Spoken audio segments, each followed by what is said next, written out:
A man engine is a mechanism of reciprocating ladders and stationary platforms installed in mines to assist the miners' journeys to and from the working levels. It was invented in Germany in the 19th century and was a prominent feature of tin and copper mines in Cornwall until the beginning of the 20th century. History. The earliest known examples of this device were from the first half of the 19th century in the silver mining area of the Harz Mountains, Germany, where they were driven by cranks connected to water wheels.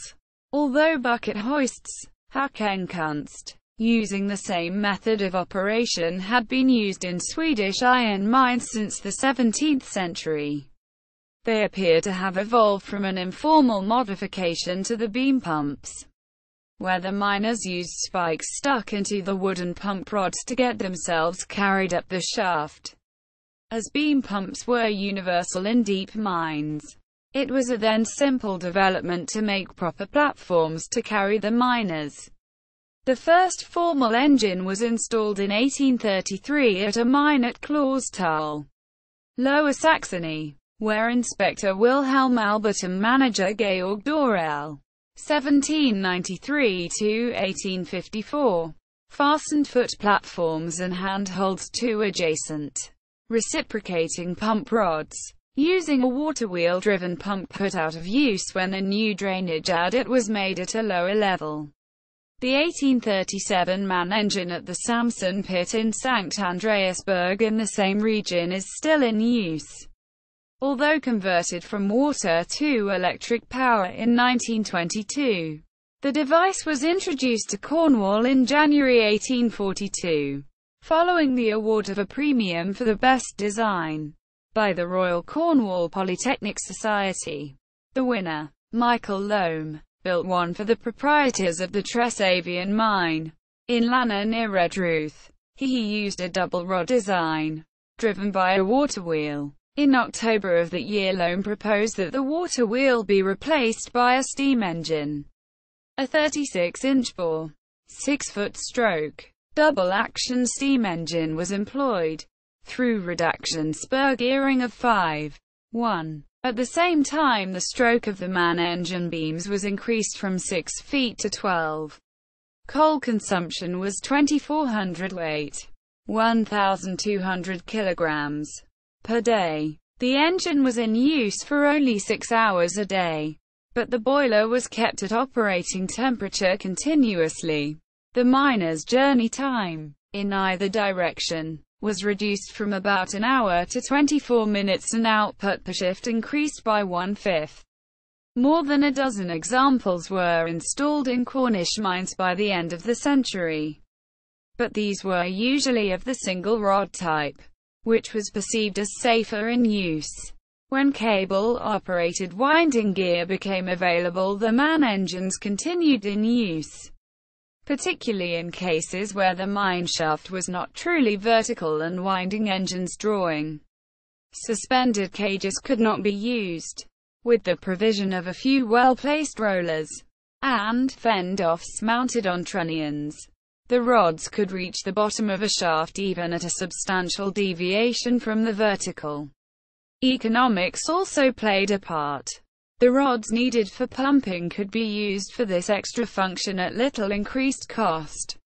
Even when skips or kibbles were used in such shafts, running on skipways, the tipping motion would make them impractical for carrying men. Operation. In the Cornish examples, the motive power was provided by water wheels, or one of the mine's steam engines.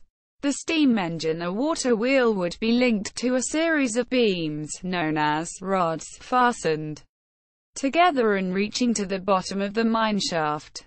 These were arranged to offer a reciprocating motion of, typically, 12 to 15 feet, 3 to 5 meters.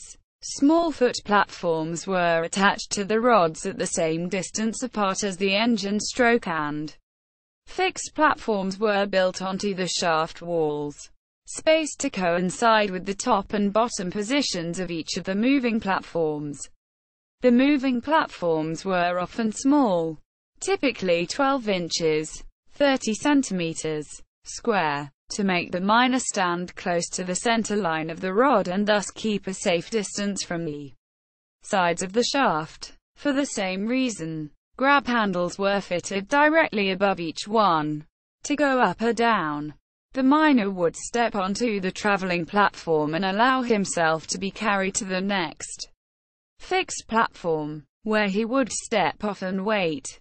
At the end of the next stroke, the next moving platform would line up and he could step onto it and repeat the process. Miners could ascend and descend at the same time. The pause at the changeover point was made long enough for two men to change places.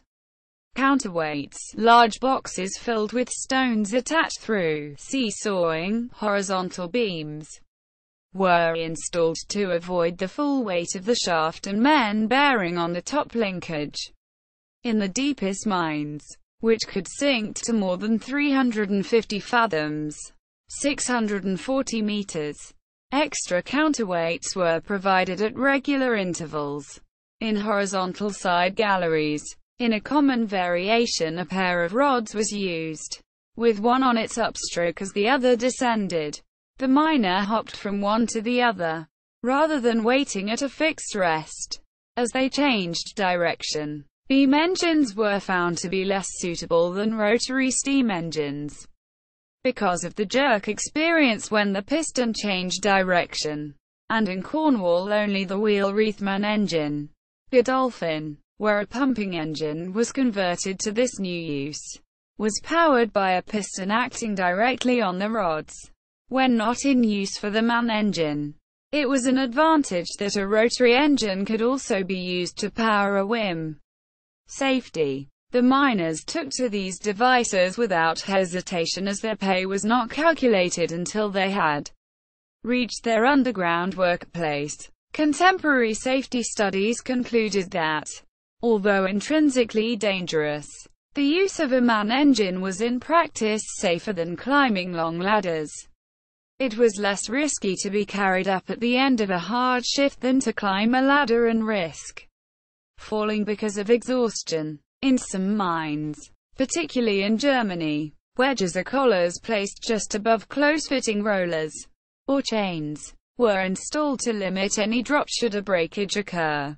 Levant mine accident. In the afternoon of the 20th of October 1919, an accident occurred on the man engine at the Levant mine, St. Just, Cornwall. More than 100 miners were on the engine being drawn to the surface when a metal bracket at the top of the rod broke. The heavy timbers crashed down the shaft, carrying the side platforms with them, and 31 men died.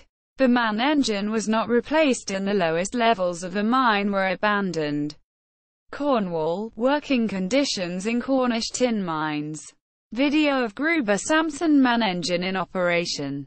Starts at 2 feet 13 inches. Origin and history of man engines. German language with English summary.